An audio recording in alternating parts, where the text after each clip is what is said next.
I had an interesting experience that I just wanted to share around control. And what that was is that my mum is in a walker. She's disabled after having had a stroke. And when she crosses the road at a pedestrian crossing, she tries to hurry because she doesn't want to hold the traffic up. And no matter how many times we would say, Mum, it's okay, you've got to be safe, don't hurry, she would still be stressed. She didn't want to hold them up. So I used to hold the front of the walker and just walk holding it to slow down how quickly she could wheel it. And she'd be so frustrated with me.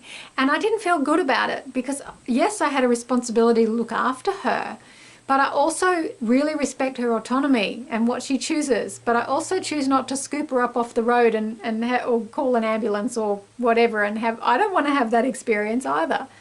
So what to do, how to do this? So I thought, got to try something different. So I had this inspiration. And the next time we came to a crossing, I said, Mum, I'm going to cross this crossing at the speed that I think is safe for you to cross the crossing. And if you choose to go on ahead and hurry, you go right ahead. It's not safe. I'm not cool about it, but at the same time, free will. You just go right ahead. But I am going to hold the traffic up for exactly the amount of time. So there's no reason for you to rush. And so it worked. And she wasn't thrilled about it, but she got my point. And so I was like, wow, that's way better than holding the front and, doing the control thing. But yet it still is a form of control. So I thought, how can I get this even better? And then I realized, and I crossed a road without Mum there and timed it. And then I crossed it again where I was going at the slower rate.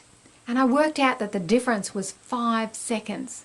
So I said to my mum, Mum, did you know that when you rush to get across the street, you're saving that traffic 5 seconds?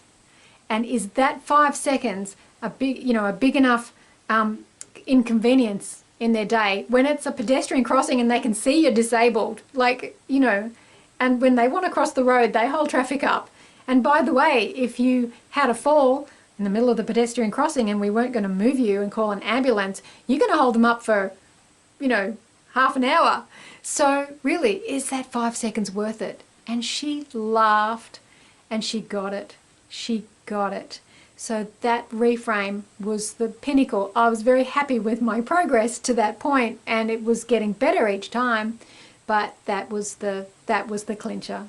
And I just wanted to share that it's possible to, if you just keep asking questions and be creative, there's ways that you can change situations without having to be forceful or to give people choice, especially when they are so lacking in independence that they can feel really frustrated to lose that independence, and they can feel like they don't have choice. So I wanted her to feel like she had choice, and she did have, and she made a choice based on the reframe and a new awareness that changed everything. So I just wanted to share that. How awesome. There are solutions to everything. We just got to figure them out.